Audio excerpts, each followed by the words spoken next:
Ok, muy bienvenido a más un momento de reflexión de la palabra de Dios. Espero que sea un momento muy provechoso, un momento que sea de gran valor. Pues sé que la palabra es llena de tesoros, es tesoro escondido, es un tesoro de lo más precioso que hay. Entonces, quiero hablar de un tema que es muy, me encanta, me gusta mucho, es muy importante. Yo he separado en 5 puntos. Un momentico, déjeme empezar acá en, en Facebook también. Un momentico. Aquí está. Bueno, una vez más, bienvenidos. Eh, Me gustaría hablar de un tema que me encanta. Estamos también aquí en Facebook y ahora en YouTube. Eh, Todavía no he hecho live en YouTube, no he hecho, pues eso aquí es más bien una grabación, sin embargo, sin edición. O sea, no quiero pues hacer ese estudio de manera muy intuitiva, que pueda ser eh, eh, sin, pues también habrá el momento también de hacer más bien una presentación más elaborada, preparada y cortada para que sea pues más rapidito. Yo sé que cuando así es en vivo, sin cortes, yo sé que es a veces hablamos, después cuando miramos otra vez, podemos, yo puedo quitar eso, quitar eso, quitar eso. Ahí queda mejor, ¿sí o no? Pues en ese momento, entonces quiero invitarles a, a reflexionar entonces en estos 5 puntos que queremos hablar, que son, pues que eh, involucra todo el tema central de la Biblia y sería, pues primero, número uno, Dios, que es el personaje principal. Dos, la Biblia, que habla, pues toda la Biblia habla del amor de Dios.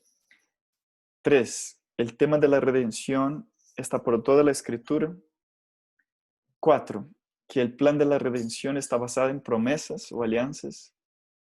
Y cinco, toda la historia bíblica tiene el contexto por detrás, o sea, el contexto del gran conflicto o el conflicto cósmico entre el bien y el mal, o mejor dicho, Jesús y Satanás, que se llamaba Lucifer.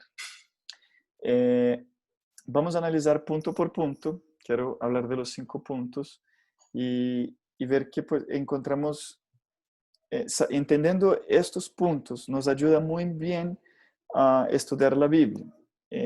Porque cuando vamos a buscar algo, es importante que sabemos qué estamos buscando, porque si no, podemos leer un texto y pasar por alto lo que el texto nos quiere decir, cuando en realidad pues, podemos no más quedar con una comprensión muy superficial del texto.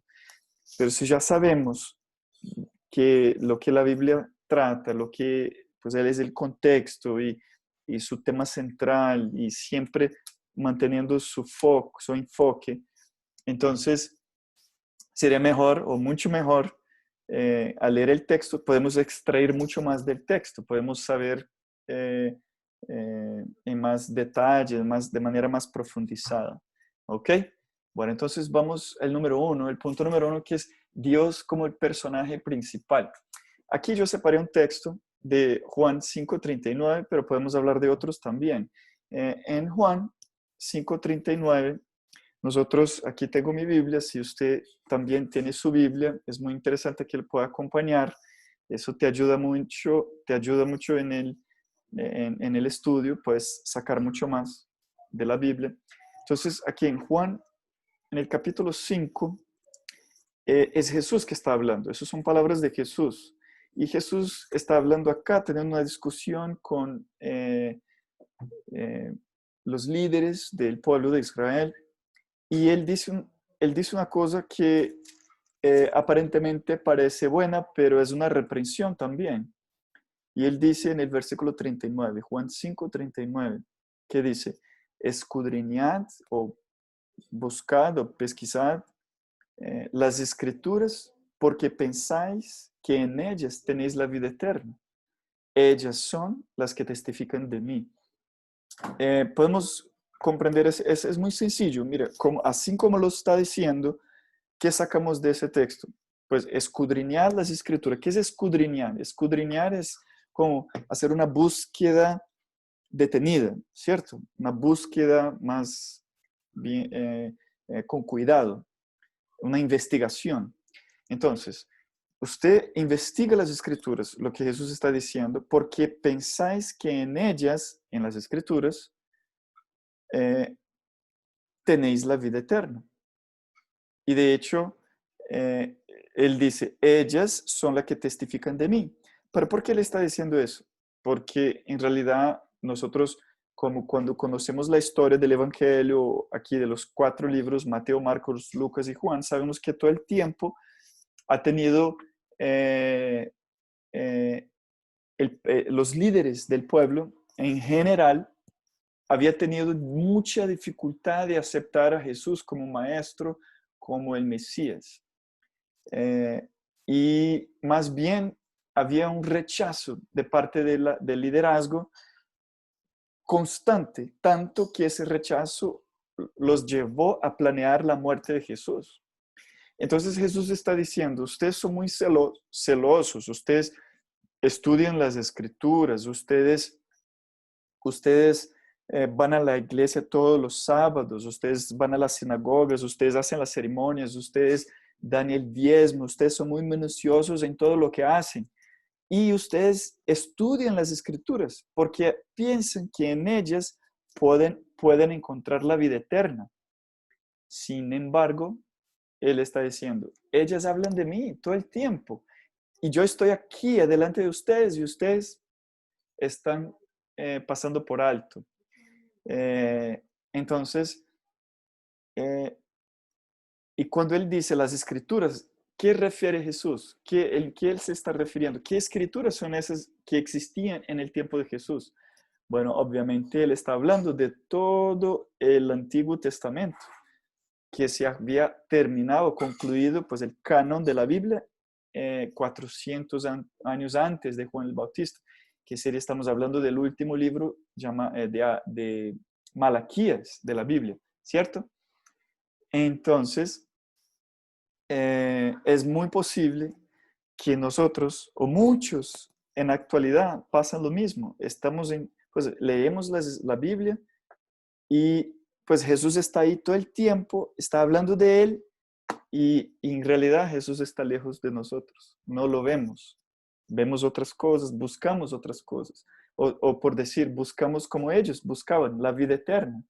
Y en realidad lo que la Biblia está apuntando es Jesús. Todo el tiempo las escrituras están apuntando para Jesús. Y vamos a ver más de eso. Hay otra historia que retrata muy bien ese punto número 1, que es la historia de Lucas. Lucas, en el final del libro de Lucas, Jesús ya había muerto y resucitado, pero no había, nadie todavía sabía. Los discípulos todavía estaban muy tristes, muy decepcionados, porque no habían comprendido bien la misión de Jesús. Y habían 2 en especial, déjenme poner aquí en Lucas, 2 discípulos en especial que estaban caminando hacia la ciudad de Emaús, de Jerusalén hacia Emaús. Y en ese camino ellos estaban tristes y Jesús viene y empieza a caminar con ellos como si fuera un extraño. Y en ese momento Jesús le hace pregunta, ¿ustedes de qué hablan? Y aquí está, en el versículo 17, les preguntó, ¿qué conversáis entre vosotros mientras andáis? Uno de ellos, llamado Cleofas, respondió, ¿eres tú el único en Jerusalén que no sabe lo que ha sucedido en estos días? Entonces él le preguntó, ¿qué cosa? Ellos le dijeron, lo que Jesús Nazareno, un profeta poderoso en obra y en palabra ante Dios y ante todo el pueblo. Versículo 20. Y los principales sacerdotes y nuestros gobernantes lo sentenciaron a muerte y lo crucificaron. Nosotros esperábamos que era Él, que iba a redimir a Israel. Hoy es el tercer día que esto ha sucedido. Además, algunas mujeres de las nuestras nos han sobresaltado porque fueron de madrugada al sepulcro, pero no hallaron el cuerpo. Y volvieron diciendo que habían visto una visión de ángeles que dijeron que él vive. Eh, Aquí ya en el versículo 25, pues sigue, algunos de nuestros fueron al sepulcro y hallaron así como las mujeres había dicho, pero no lo vieron a él. Entonces Jesús les dijo, simples y lentos de corazón para creer lo que anunciaron los profetas. Jesús hace algo increíble en este momento. ¿Tú imaginas que si Jesús hubiera aparecido a ellos sin explicar las escrituras, tú crees que después ellos tendrían condición de escuchar lo que Jesús tenía que decir? Claro que no, ellos estarían tan entusiasmados, tan felices que ya no podrían ni siquiera poner atención al estudio. Pero Jesús antes de más nada quería testificar o quería mostrarles que todo lo que sucedió, la escritura toda había dicho que así debería ser, para que ellos tuvieran claro de que lo que se cumplió, o sea, lo que sucedió, se cumplió exactamente lo que tenía que se cumplir. Entonces Jesús les dijo, no era necesario que el Cristo padeciera estas cosas para entrar en su gloria.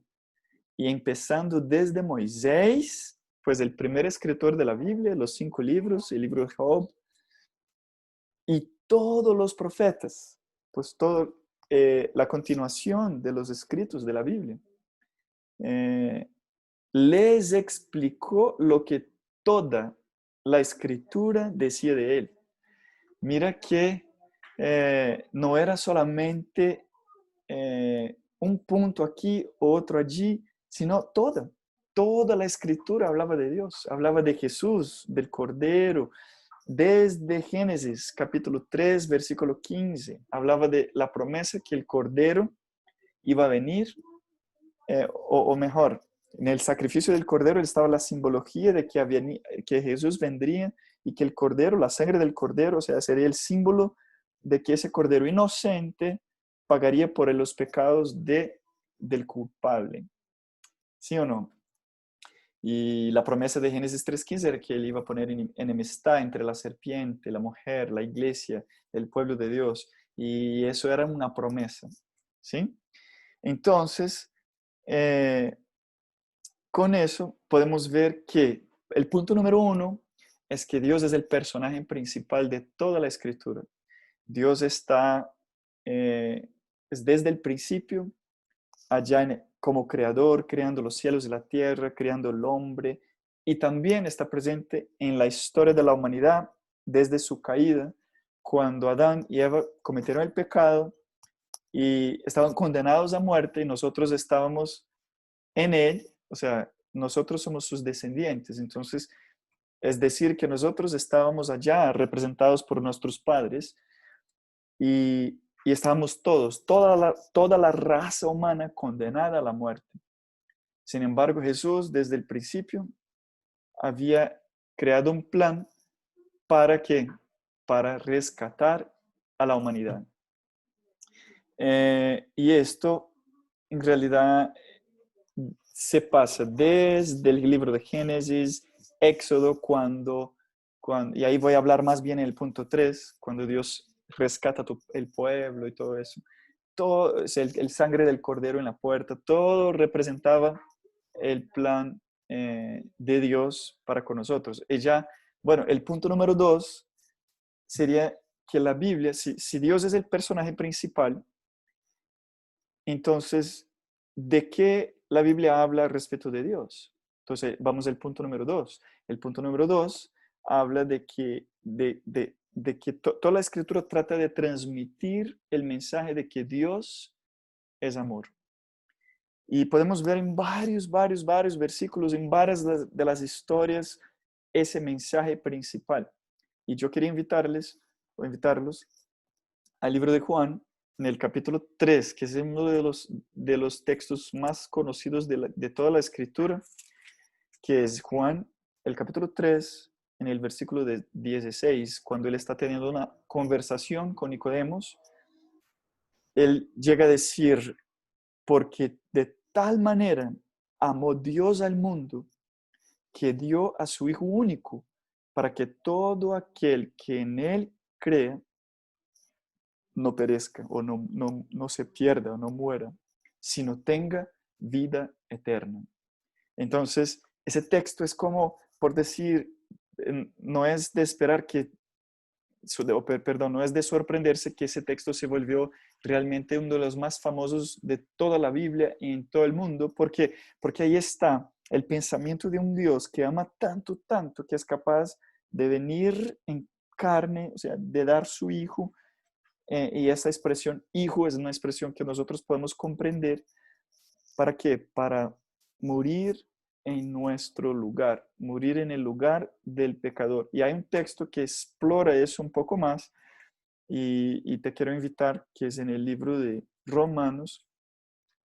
Y acá en Romanos, en el capítulo 5, es extraordinario. Y yo quería explorar más ese capítulo contigo también, porque eso realmente trata, es como si le estuviera haciendo una síntesis de todo este panorama bíblico, de la historia de la redención, de la historia de la creación, de la caída, de la salvación y todo.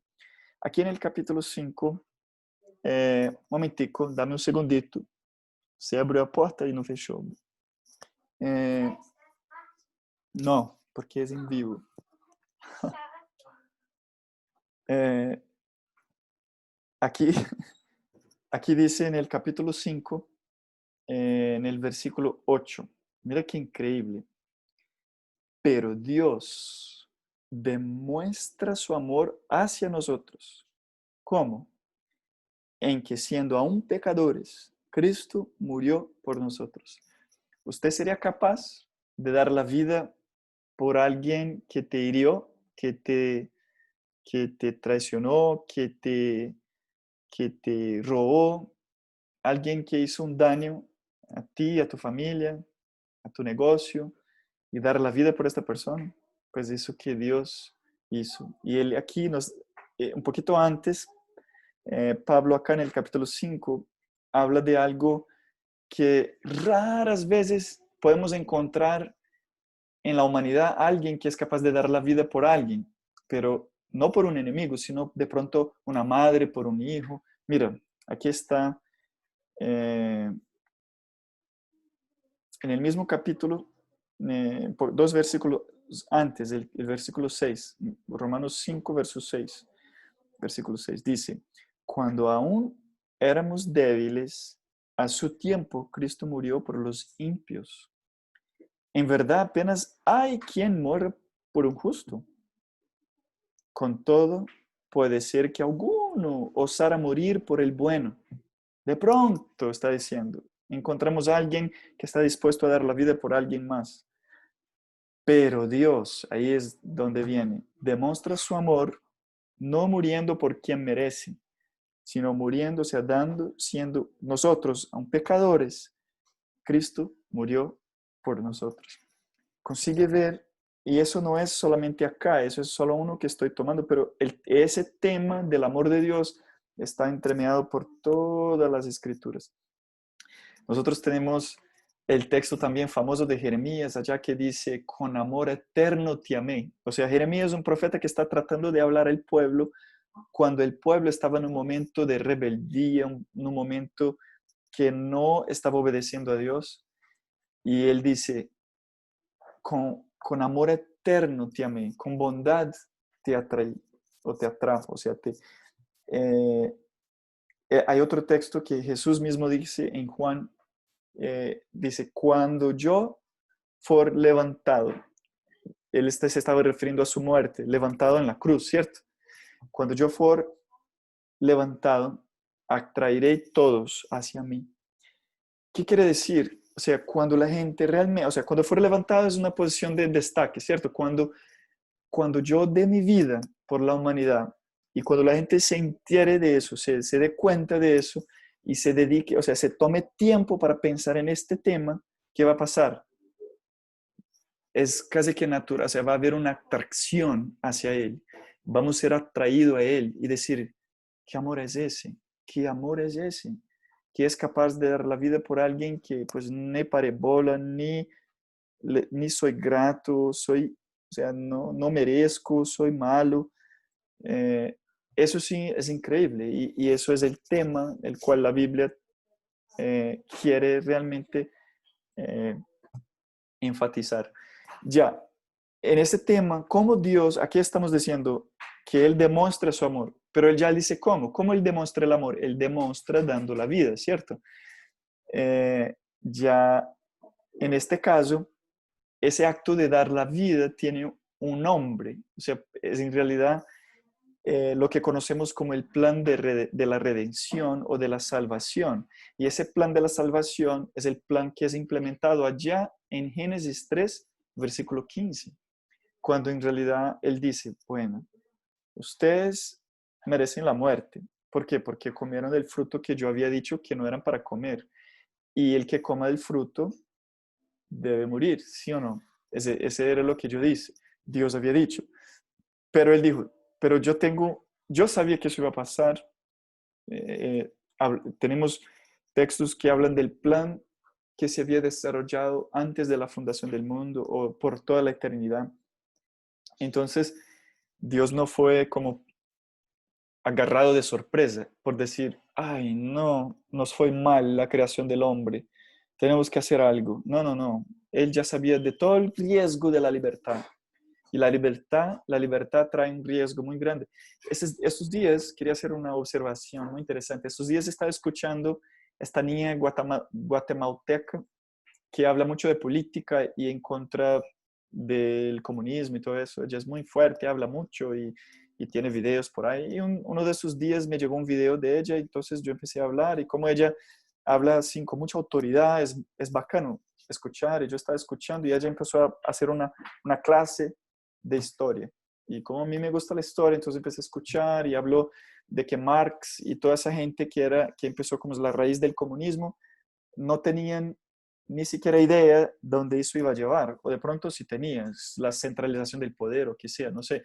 Sin embargo, ella dice que los resultados de eso, que es en realidad centralización del poder y en realidad quitar la libertad de la gente queda sin libertad. Entonces, estar sin libertad, en realidad, puede ser una propuesta así, pues yo tengo que quitar la libertad para que podamos tener un pueblo, un gobierno justo y lindo y bonito y igual para todos y todos tienen los mismos derechos y igual tal, pero tú no puedes hacer eso, todo lleno de restricciones. ¿Pero por qué? Porque para que nadie se levante contra el gobierno, porque el gobierno es el que hace el bien y que cuida del pueblo, pero en realidad nosotros sabemos que no es así y que la libertad, pues ¿quién le gusta la esclavitud o una dictadura donde hay una centralización del poder, mucho dinero concentrado en un solo lugar y el pueblo no puede desarrollar y ni siquiera estimula uno crecer personalmente? ¿Por qué? Porque si yo vendo más, si yo desarrollo más, si yo estudio más, yo sigo ganando lo mismo que cualquiera. Entonces, eso quita toda la motivación de crecer y eso hace con que ese gobierno también sea más bien mediocre. Sin embargo, ella dijo algo que me encantó. Ella dijo que la libertad tiene riesgos. Y es exactamente eso que Jesús y que Dios tomó. La libertad tiene riesgo y el riesgo es de no ser amado. O sea, la libertad tiene el riesgo de no ser correspondido con sus expectativas. Ese es el riesgo que cada padre y madre toma cuando tienen hijos. Es el riesgo que tú tienes. Tú vas a amar a su hijo, tú vas a dedicar a ellos, vas a invertir en ellos. Ahí está uno atrás aquí pasando en ese momento. Y vas a hacer todo por ellos. Claro, no es como Dios que nunca se equivoca, nosotros nos equivocamos, pero Dios no, siempre hace lo mejor.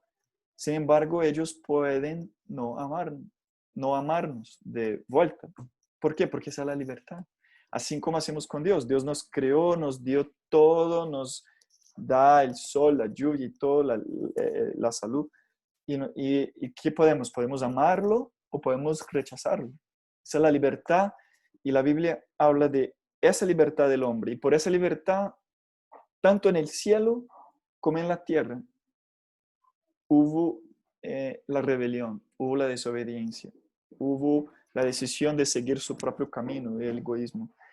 Y eso entonces Dios implementó el plan de la redención. Y la redención sería la manera o el plan por el cual el amor de Dios se iba a ser demostrado. En todo el tiempo Dios demuestra su amor, pero el ápice o pues el momento más crucial, más importante de todo el plan de la redención es justamente en la cruz. En la cruz es cuando se ve dos poderes antagónicos en el mismo momento. El poder del mal quitando la vida y el poder del bien regalando la vida al mismo tiempo. Eso es realmente impresionante. Eso es demasiado bello. Y solamente no crecemos en ese sentido espiritual porque en realidad pasamos muy poco tiempo eh, ponderando sobre estos temas. Pensamos muy poco sobre lo que Dios realmente ha hecho por la humanidad. Y más bien nos distraímos con tantas otras cosas en este mundo, nuestras propias voluntades, nuestros deseos, que más bien esto queda como una historia más de tantas historias que escuchamos o de tantos cuentos que escuchamos. Pero en realidad, hasta me gusta mucho el ministerio llamado Little Light Studios, que es el ministerio que habla de la contrafacción de Hollywood. Y es increíble ver que tantas historias de superhéroes son nada más, nada menos que copias contrafasadas, o sea, copias invertidas del plan de salvación, porque siempre es la idea de un mundo, el mundo está condenado, hay un villano, el mundo se va a acabar y hay un salvador, un héroe que salva el mundo. ¿Han escuchado esa historia antes? Aquí está. Miles y miles de años antes, esta historia ya estaba implementada en nosotros, o mejor, ya había sido creada antes mismo de que el hombre hubiera fallado. Y es la historia de realmente un Salvador que viene a este mundo para salvar la humanidad. Si uno ve la historia de Superman, por ejemplo, es igualita. De un planeta ya y envía como un bebé y él viene como un bebé y a esta tierra y él crece igual como un bebé con sus padres adoptivos y él ni siquiera conoce sus poderes, pero cuando él está más jovencito ya empieza a descubrir que él tiene poderes y puede salvar a la humanidad. Interesante, ¿eh? Ellos copiaron de dónde será esta historia. Bueno, avancemos entonces para el punto número 4, que trata de que el plan de la redención está basada en promesas o alianzas. Eso es muy interesante, porque ahí tenemos la primera promesa, que es en Génesis 3:15, que ya habíamos estudiado antes, pero es muy interesante repasarla. Génesis 3:15, entonces tenemos la primera promesa de Dios hacia la humanidad, diciendo que Él iba a poner una enemistad entre ti, hablando de la serpiente, y a la mujer, simbología de su pueblo, de sus hijos. Y entre tu descendencia, o sea, del mal, y el descendiente de ella, o es decir, el Mesías. Tú le herirás el talón, hablando de la serpiente, lo que haría con Cristo allá en la cruz. Usted va a herir el talón de esa semilla, de ese descendiente, pero él, este descendiente, te aplastará la cabeza. O sea, tú vas a ser derrotado allá y su reino va a acabar. Eso fue una profecía y más bien podemos verla como una promesa. Muchas profecías son promesas. Y esa promesa, eh, ella es, ella tiene la raíz en lo que Adán y Eva también tendría que sostenerse, que era lo que conocemos como la palabra de Dios. Pues es en la palabra que los mundos fueron creados, o el mundo, o los mundos, o toda la creación de Dios, porque Él habla y por su palabra es donde viene el poder de creación. Él habla y las cosas pasan a existir. Y es en ese sentido que la palabra o las promesas, si nosotros nos basamos o nos apegamos o nos agarramos en estas promesas, es donde podemos estar seguros que esas promesas son las que Adán debería haber agarrado ya antes del pecado, cuando dijo, de todos sus árboles puede comer de sus frutos, pero de este aquí no, porque en el día que comeres, moriréis. Y allá hubo una falla, justamente en este punto de la palabra. Entonces, subsecuente de la caída del hombre hacia ahora, nuestra oportunidad, o mejor, la segunda oportunidad o esta chance que nos ha dado, eh, tenemos, o mejor dicho, que agarrarnos en la palabra, creer en la palabra. Ese es de verdad lo que nos daría fuerza para subsistir o vencer o superar las tentaciones de Satanás. Entonces aquí está la palabra, que es una promesa y que también nos da fuerza. ¿Cómo funciona en la práctica? Pondré enemistad entre ti y la mujer y su descendiente. Es decir, no tengo que hacer lo que me dice la serpiente. Dios ha puesto una enemistad, una sobrenatural, que yo ahora puedo resistir a sus engaños. Eso sería en la práctica. Hay una promesa que es famosísima también en el libro de Génesis, más adelante, cuando empieza el llamado de Dios para con Abraham, donde él dice en el capítulo 12 de Génesis, y en el versículo 1 y 2 hay la promesa, y 3, él dice, el Señor había dicho a Abraham, antes era Abraham, no Abraham, el nombre se cambió después, vete de tu tierra, de tu parentela y de la casa de tu padre, a la tierra que te mostraré. O sea, le está haciendo un llamado, salga de acá, de este lugar, y te voy a llevar a una tierra y yo te voy a conducir. Y haré de ti una gran nación, eso es una promesa. Te bendeciré, engrandeceré tu nombre y serás una bendición. Bendeciré a los que te bendigan y a los que te maldigan, maldiciré. Y por medio de ti serán benditas todas las familias de la tierra. Esa es una promesa y esa promesa es muy hermosa porque se trata de la promesa del Mesías. A través de ti, Abraham, de tu descendencia. Es como él está repitiendo esta promesa que hizo Adán y ahora está haciendo con Abraham. Y eso es lo que él hace muchas veces a lo largo de la historia de la Biblia, en estos muchos años, a través de ciertos personajes que tienen una relación próxima con Dios y él los escoge para ser instrumentos en este gran plan de la redención, en el cual, si el plan era que vendría Jesús, y él tenía que escoger entonces un linaje especial, y eso había sido de Adán, después era Abel, pero Abel murió, su hermano mató a Abel. Entonces, ¿qué pasó? Pasó que vino otro hijo, Set, y de ahí vino su descendencia, la descendencia de los hijos de Dios.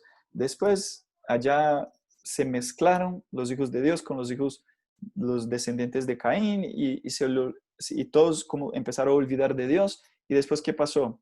Vino el diluvio, pero allá de esa descendencia tenía una familia, que era la familia de Noé, y tiene el linaje que, si tú vas en la Biblia, tiene la genealogía y el linaje que van poniendo los nombres de quién son estos descendientes. Incluso ellos eran tan buenos en mantener ese registro que después tenemos en el libro de Mateo y Lucas una descripción de este linaje que viene Jesús. ¿Ok? Entonces, entonces viene con Abraham y él refuerza la promesa y dice, voy a bendecir a tus descendientes, o por medio de ti voy a bendecir todo el mundo. O sea, todo el mundo, claro, todo el mundo será bendecido por medio de Jesús. Eso es lo que quería decir la promesa a Abraham, que también es conocido como alianza. Él hace una alianza, y ahí en el capítulo 15, Dios promete a Abraham, y allá hacen como si fuera un acuerdo, un contrato, una alianza. Y eso como por decir, mira, Abraham, quédate conmigo y yo te voy a bendecir. Eso es como si fuera un acuerdo, y conocemos más bien como alianza. Esa alianza con Abraham, ella después es repetida con David, y nosotros vemos que con David se da continuidad al linaje que después viene Jesús. Eh, y, pues promesas y alianzas. Alianzas también hecha con el pueblo de Israel, cuando el pueblo está allá en el desierto por medio de la ley, con Moisés, que llamamos de la alianza mosaica, ¿no? Más bien conocida como la vieja alianza, eh, en cierto sentido porque está tratada, no porque la alianza es mal hecha, por lo menos no por la parte de Dios, porque la parte de Dios no hay error, sino que la hace la alianza y deja la ley de Dios, pero el pueblo comete un error grave, porque el pueblo entonces se compromete a guardar la ley de Dios por sí mismo, por uno mismo. Entonces ellos proclaman, todo lo que el Señor habló, nosotros lo haremos. Es por decir, ahí está la alianza, el acuerdo, el contrato, esa antigua alianza. ¿Cómo es hecha? Dios dice, pues yo les voy a bendecir, yo voy a estar contigo, usted será mi pueblo, yo voy a ser su Dios. Y el pueblo dice, ok, ¿qué tenemos que hacer? Y Dios dice, su ley. Y el pueblo dice, ok, lo haremos. ¡Pum! Nosotros, listo, acuerdo hecho, se dan las manos. ¿Y qué pasa? Pasa que no demora mucho, el pueblo empieza a quebrar las leyes de ahí mismo. Empieza haciendo un cordero, un becerro de oro, hacen fiestas y idolatría y todo más. O sea, el pueblo reveló, manifestó, o sea, dejó claro que ellos quebraron la alianza y que no eran capaces de cumplir con esa alianza. Pero ¿dónde está la falla? ¿En la alianza? No, la falla está en que el pueblo confió en sí mismo para cumplir con la alianza. Cuando en realidad, años más tarde, por medio de Jeremías, Dios dice a Jeremías, dile a mi pueblo, hable a mi pueblo que yo voy a hacer una alianza nueva. Mira que está en el libro de Jeremías. Eso es hermoso. Aquí Jeremías capítulo 31. A ver si aquí, en el capítulo 31 y en el versículo 31 también, fácil de memorizar. Él dice, vienen días, mira que eso todavía está en el Antiguo Testamento, pero él va a reforzar eso otra vez y él hace como una nueva alianza o una promesa allá en el momento de la cena, cuando Jesús está cenando con los discípulos. Es como ratificar, toda alianza, el contrato tiene que tener una ratificación, sea la firma o sea lo que sea. Antiguamente se hacía con la sangre del animal y se sellaba entonces la alianza. Allí Jesús estaba haciendo la alianza y iba a sellar con su propia sangre. Y eso era un cumplimiento de la profecía de Daniel, que había dicho que el Mesías iba a venir y hacer una alianza con su pueblo. Eso es hermoso, la Biblia es hermosa, la Biblia, ella se complementa, es muy hermoso, muy hermoso. Hola Pedrito, qué bueno que estás ahí, Pedrito, un gran saludo, que Dios te bendiga y bendiga a tu familia. Qué bueno, alabado sea Dios. Mira que dice aquí en Jeremías 31:31, vienen días, dice el Señor, en que haré un nuevo pacto o alianza con la casa de Jacob y con Judá. No como el pacto que hice con sus padres en el día que tomé de su mano para sacarlos de Egipto. Está hablando allá del Sinaí, o sea, del monte, allá con Moisés. No como el pacto que hice con sus padres, porque ellos invalidaron mi pacto. Mira que ¿quién quebró la ley aquí? No fue Dios, y no fue que tenía problema en la ley, o el problema no estaba en la alianza, era porque ellos quebraron la alianza. Mira, aunque fui un esposo para ellos, este es el pacto que haré con Israel después de aquellos días, dice el Señor, que Él va, mire, escuchen bien los términos de la nueva alianza o del nuevo pacto, o también llamado como Nuevo Testamento. Pondré mi ley en sus mentes y la escribiré en sus corazones. O sea, ¿el problema estaba en la ley? No, el problema no estaba en la ley allá en el Sinaí o con Moisés. El problema estaba en que nosotros quebramos, porque nosotros decimos allá, dijimos, yo haré, sí, ok, listo, yo voy a cumplir, y lo firma allá. Y mira que uno quebró toda la ley. Entonces, fallamos. Y así no se pudo lograr ese pacto. Pero Jesús dijo, voy a hacer un mejor. En este momento, yo voy a poner mi ley en su corazón. Yo voy a hacer, no usted, porque usted no es capaz. Pero yo sí soy capaz. Y yo voy a poner mi ley en tu corazón, mira, en tu mente, las escribiré en sus corazones. Y seré su Dios, y ellos serán mi pueblo. Qué maravillosa promesa, qué maravillosa alianza que Dios hace. Mira, eso es una promesa. Alianza también es conocida como promesa. Y Dios hace esa promesa que va a hacer, Él lo va a hacer. Y si Él promete, estos días estuvimos estudiando sobre la palabra de Dios allá pues en la lección que se estudia en todo el mundo. ¿Y qué dice Isaías 55? Que la palabra de Dios no vuelve vacía y ella cumple lo que dice. Entonces, esa promesa que Él va a hacer eso es maravillosa. ¿Por qué? Porque si Él prometió, Él es capaz de cumplir. ¿Y dónde estamos nosotros en esta alianza? Si Él lo va a hacer, pues tenemos que creer y dejar que Él lo haga. O sea, colaborar con Dios en esa obra en que Él quiere hacer con nosotros.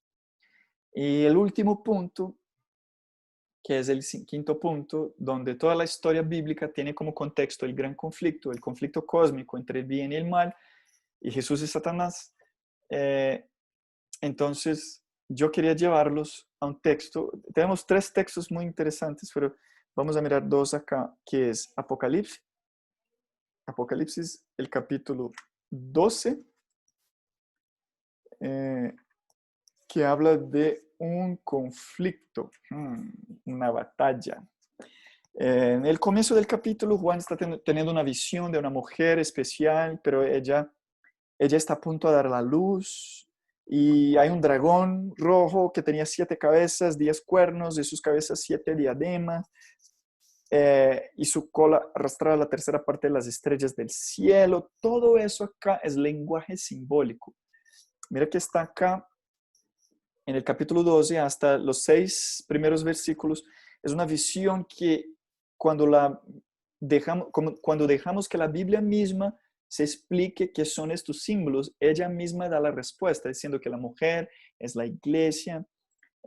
Mira que tiene 12 estrellas, el número 12, su símbolo de los 12 discípulos, de las 12 tribus de Israel, los que son los 12 hijos de Jacob, que se volvieron las 12 tribus, tienen las 12 piedras en el pechoral del sacerdote, del sumo sacerdote. Esa simbología, entonces está hablando de su iglesia, estos 12 que empezaron, o sea, junto con Jesús, su iglesia acá en la tierra, o no que empezaron, dieron continuidad, mejor.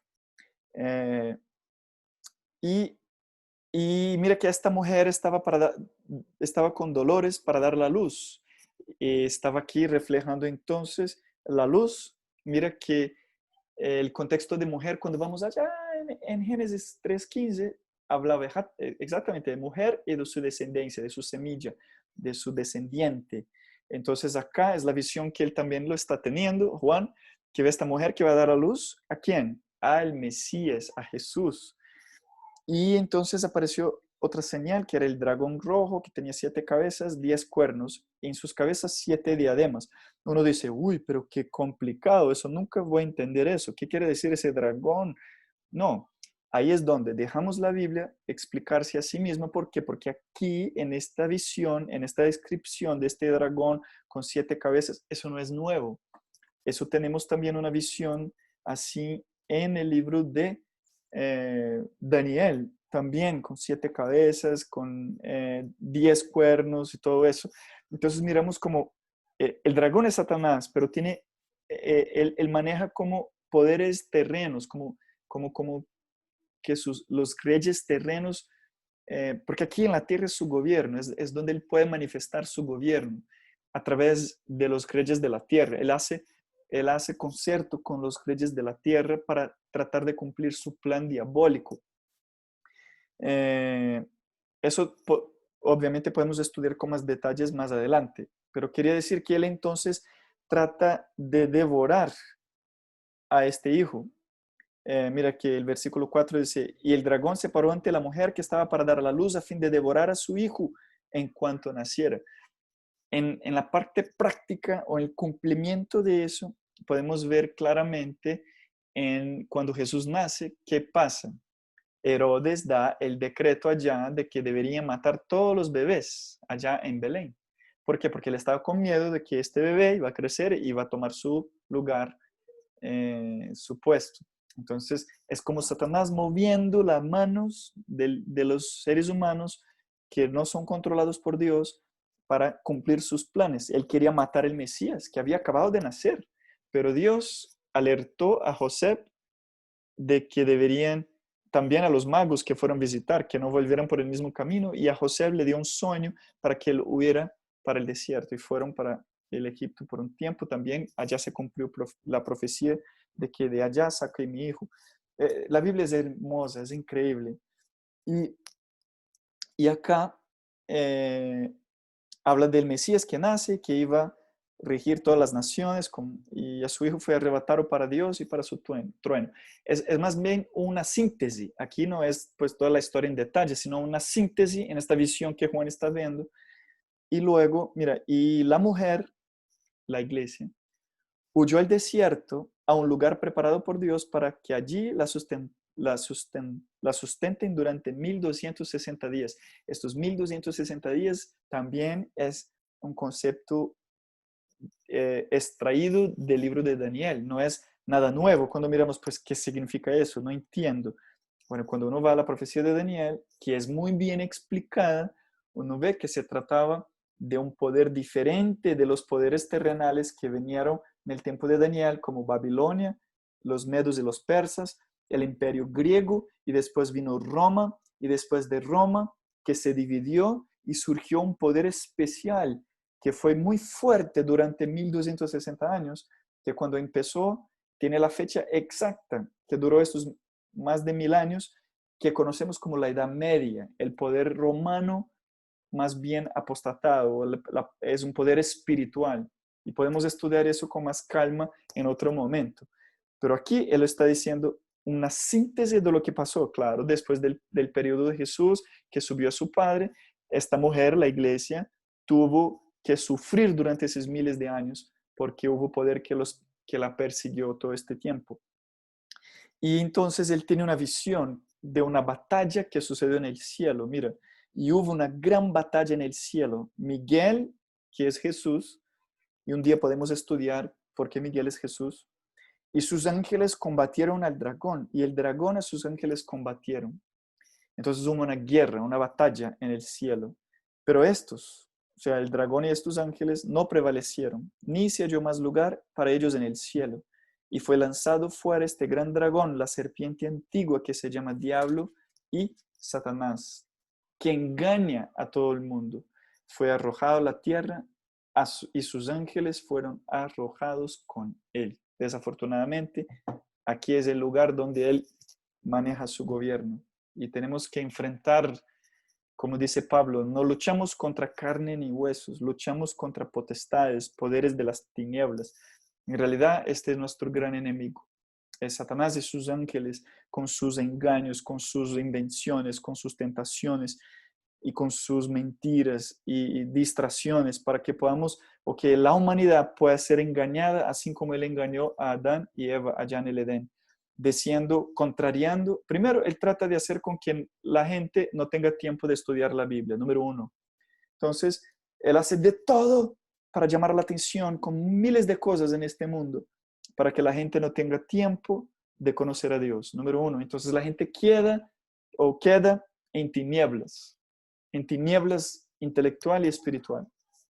Dos, él hace con que aún aquellos que sí estudian y que dicen que quieren seguir a Jesús y quieren ser cristianos y quieren adorar a Dios, él hace a través de miles de engaños también para que la gente o no comprenda bien, para que la gente malinterprete las escrituras y utilicen más bien para sus propios deseos, sus engaños y tenga un mal concepto respecto de Dios.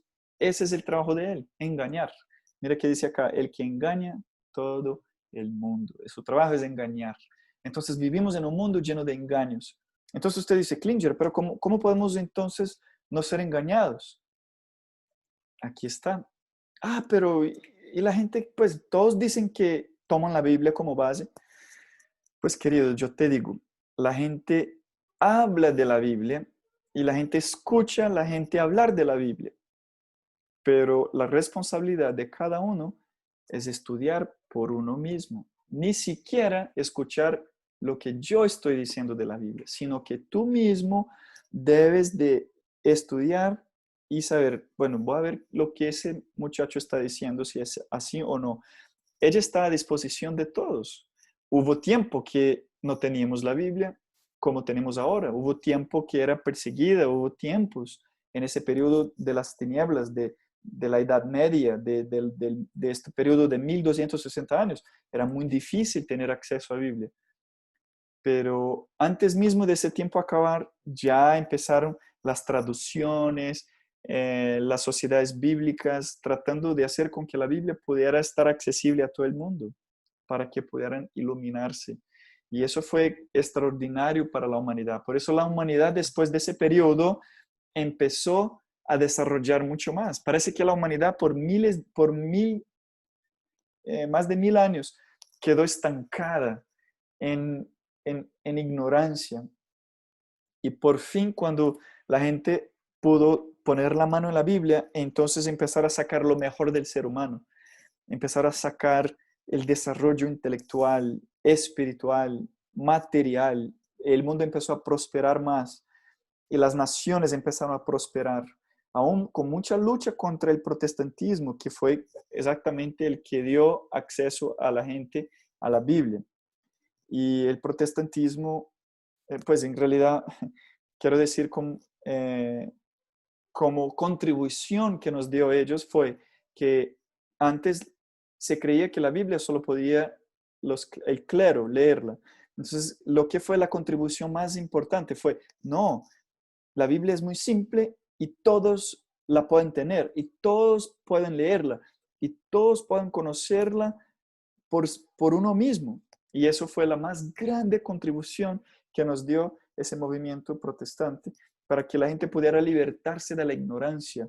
Y de aquí sacaron pues un conocimiento de Dios, una amistad con Dios, una relación con Dios y sacar lo mejor que podía dar del ser humano.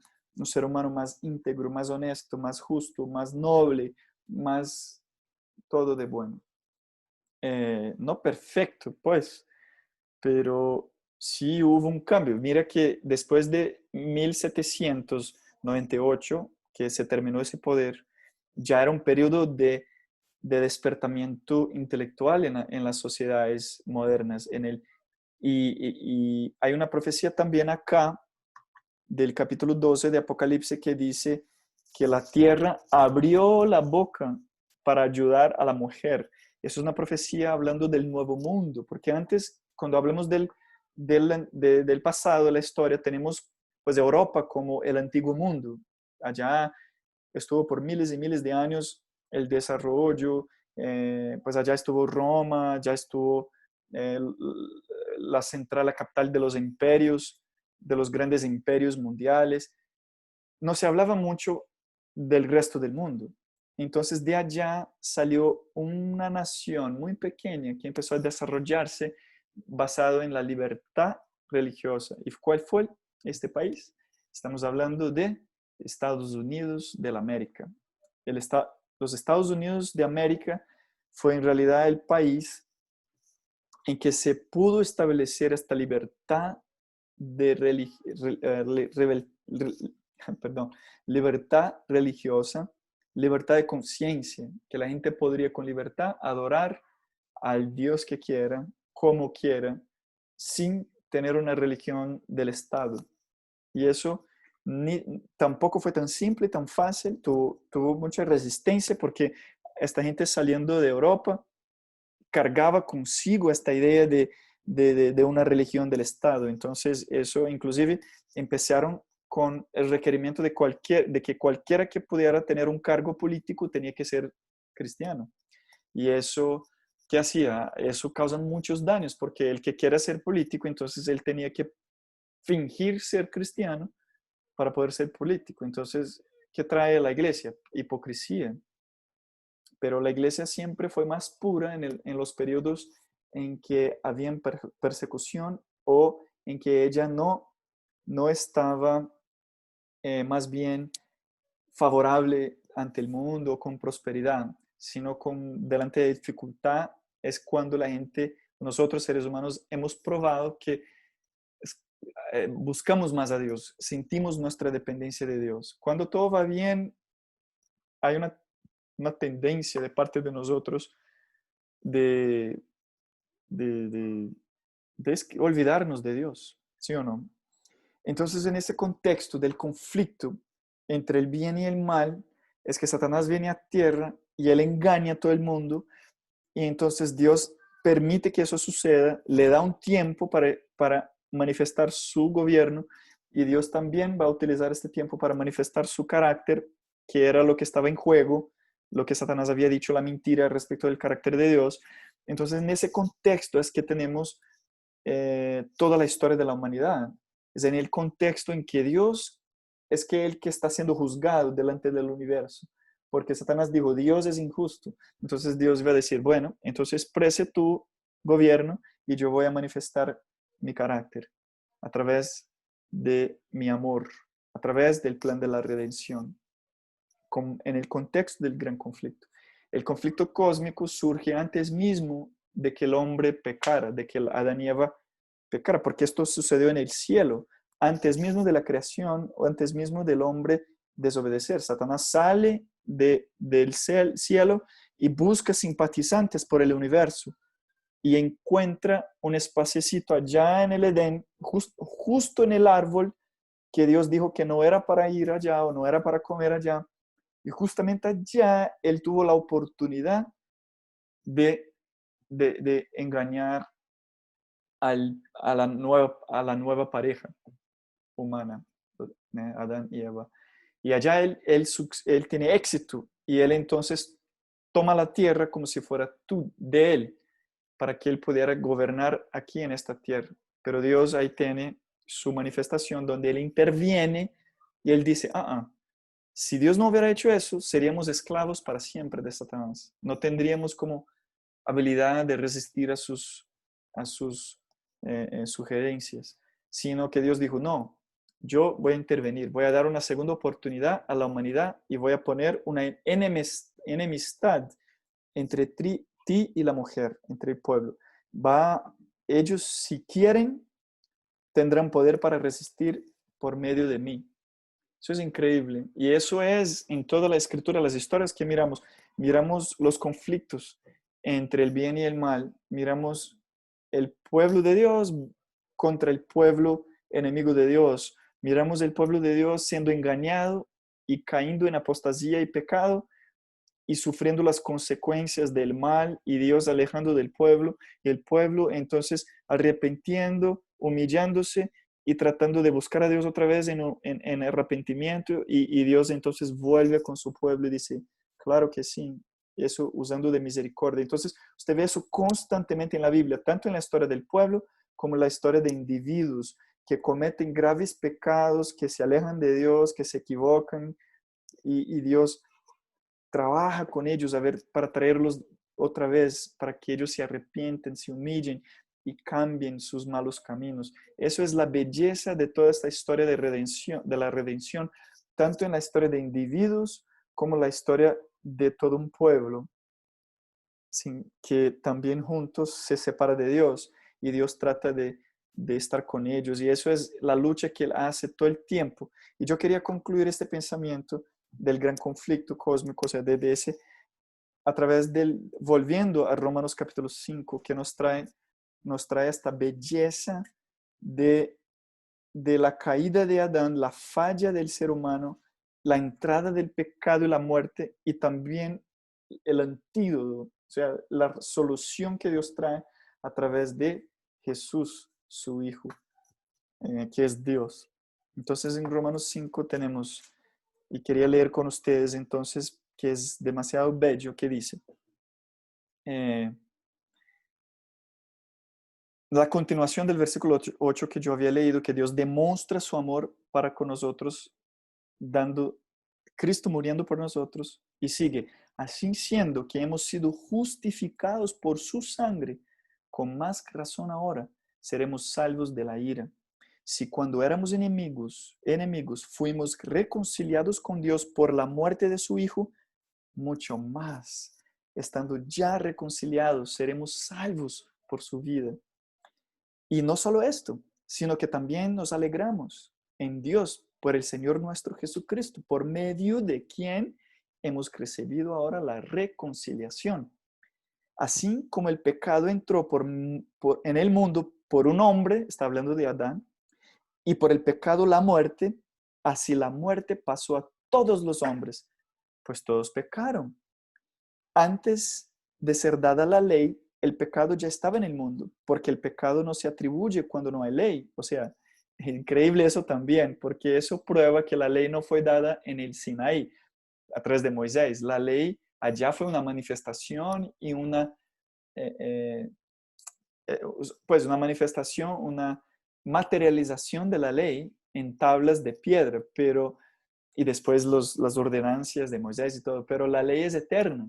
¿Por qué? Porque si el pecado entró y el pecado es la quiebra de la ley, la transgresión de la ley, Pablo está diciendo justamente, eh, porque el pecado no se atribuye cuando no hay ley. O sea, si no hay ley no hay pecado, pero él dijo que el pecado entró aún mismo antes de la ley ser dada en el Sinaí. Entonces, es muy increíble y muchas veces lo leemos y pasamos por alto esto.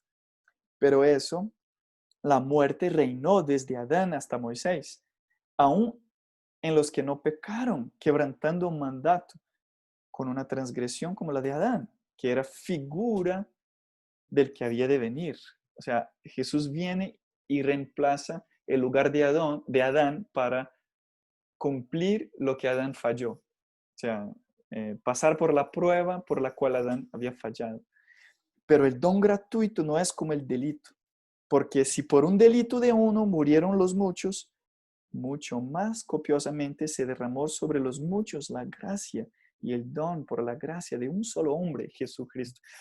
No sé si se comprenden, Pablo escribe muy elaborado, pero él trabaja muy bien con las palabras y con el cumplimiento de las profecías del Antiguo Testamento. Entonces, con esa comprensión que él tenía, él elabora su argumento de manera bellísima, hablando de que pues si Adán, pecó y entonces vino la muerte para todos, y uno puede decir así, pero eso es muy injusto, ¿por qué? Porque si él pecó, yo también tengo que morir, ¿por qué? Porque eso no es justo, porque no fui yo, y eso es muy común también entre los niños y otras personas que argumentan y dicen, yo no tengo la culpa, fue él que pecó, pero mira que él creó la humanidad y la humanidad estaba dentro de Adán y Eva, y si ellos pecaron y merecieron la muerte, ellos podrían haber morido ahí mismo y nadie hubiera nacido, ninguno de nosotros hubiéramos nacido. Sin embargo, lo que parece ser injusto, que heredamos esa tendencia, esa naturaleza pecaminosa, lo que parece ser injusto, Pablo está diciendo, es nuestra gran esperanza, porque también por medio de un hombre, Jesucristo, la gracia está para todos nosotros y la salvación a todos nosotros, porque así como por un hombre vino la muerte, la vida viene también por un hombre que si él falló y pasó eso a todos nosotros, él no falló y entonces logró restablecer, como dice aquí, reconciliar nosotros con Dios. Y eso es hermosísimo, eso merece demasiado meditación en realidad. Estoy pasando así muy rápido, pero eso es demasiado profundo y hermoso. Entonces dice, siguiendo el versículo 16, 16, ni el don gratuito es como con el pecado de aquel hombre, porque a la verdad el juicio vino por un pecado para la condenación, pero la gracia vino de muchos delitos para justificación. Porque si por el delito de uno reinó la muerte, mucho más reinará en vida por uno solo, por Jesucristo, los que reciben la abundancia de la gracia y el don y del don gratuito de la justicia. Eso es ahí cuando hace una justicia, dice, pues sí, quiere ver algo hermoso. Hermoso es que lo que tú no puedes hacer, Jesús va a hacer por ti. Así como por el delito de uno vino la condenación a todos los hombres, así también por la justicia de uno solo vino a todos los hombres la justificación que da vida. Porque así como por la desobediencia de un hombre, mira que él trabaja, él va y vuelve, para que pues quede bien reforzado de varios caminos y usando varias palabras distintas para hablar del mismo tema. Ahora habla de la desobediencia. Mira que hablaba de delito, pecado, desobediencia, son sinónimos. Porque así como por la desobediencia de un hombre los muchos fueron constituidos pecadores, o más bien antes él decía la muerte, que trae la muerte, así también por la obediencia de uno, Jesucristo, los muchos serán constituidos justos. La ley vino para que abundase el conocimiento del pecado. Eso es otro concepto que es un axioma, por decir así, una verdad absoluta, que así es la definición de pecado. O sea, conozco pecado por causa de la ley, porque el pecado es la transgresión de la ley. Pablo dice después en el capítulo 6, 7, es que por medio de la ley yo vine a conocer el pecado, que era pecado. Si no fuera la ley, yo no sabría que era pecado, él dice más adelante. Y donde abundó el pecado, sobreabundó la gracia, para que así como el pecado reinó para la muerte, así la gracia reine para la vida eterna, por medio de la justicia, mediante nuestro Señor Jesucristo. Wow, eso es hermoso. Eso sí es que es hermoso. Eso es demasiado profundo y bello. Bueno, queridos, aquí traté los 5 puntos del tema central de la Biblia. Y estos 5 puntos, claro, yo traté de hacer aquí una síntesis y obviamente se podría explorar muchos más textos, pero está bien. En realidad, así deberíamos hacer. Pues tener un panorama es muy bueno, pero ir desmenuzando poquito a poquito, temas por temas, libro por libro. Pero como yo había dicho en el principio, cuando uno sabe lo que busca, mira, cuando tienes estos 5 temas bien claros, definidos, y yo diría, yo puse esos 5 temas acá, pero yo incluso ahora pensando bien, lo redefiniría mejor en otras palabras. Después podemos hacer otro video un poquito más complementando esto. Está muy bien, no hay problema. Que sería hablando del propósito original de Dios en la creación del hombre y el origen de ese conflicto, el origen del mal, que está hablando del contexto del conflicto cósmico, del bien y del mal, pero hablar del origen del mal es interesante porque nos ayuda a entender que eso está por toda parte, en todos nuestros caminos, uy, me enredé con el español, en todas nuestras experiencias de la vida, nuestras decisiones, estamos siempre delante de estos dos principios antagónicos del conflicto. ¿Será que yo hago eso o hago eso? Y uno piensa, pues yo hago eso porque me gusta, porque yo quiero, pero no es lo mejor. Mejor es que yo haga eso, que eso es el camino más bien, va a ayudar a otras personas, eso me va a hacer daño al final, ¿no? Estamos luchando con eso todo el tiempo. Y, y, y claro, es a través de esta enemistad que Dios puso, que es sobrenatural, esa intervención divina que llamamos de gracia y su poder, que podemos resistir el mal. En el mismo libro de Romanos, en el capítulo 1, versículo 5, habla de que la gracia nos es dada para obediencia. Es como si fuera un poder que Dios nos da para obedecer. Filipenses también habla de que Dios es que produce en nosotros el querer y el hacer, o sea, Él trabaja en nosotros y con nosotros para que podamos vencer el mal. Si tan solo permitamos, si damos a Dios el permiso, si damos a Dios pues la concesión. Eh, Queridos, ojalá esto pueda ser yo voy a sacar de acá un momentico. Ojalá esto nos pueda abrir un poquito más el panorama y cuando estemos estudiando, sea el libro de Génesis, sea los evangelios, sea los libros de reyes, en la historia de los reyes, sea en el periodo de los profetas, del pueblo, cualquier periodo de la Biblia, podemos tener claro lo que es que estamos buscando en la Biblia. Y seguramente no vamos a pasar por alto cuando nos deparemos con esos conceptos y el contexto que está por detrás de todo eso. La Biblia se vuelve mucho más rica, mucho más consistente y con un valor obviamente más de lo que si fuéramos tomar como un libro superficial, como leyendo así como descuidadosamente, sin más bien estos conceptos claros de lo que es que estamos buscando. Espero que te haya gustado y que sea una bendición para ti, en que o sea, eso influencie, impacte tu estudio bíblico de ahora en adelante.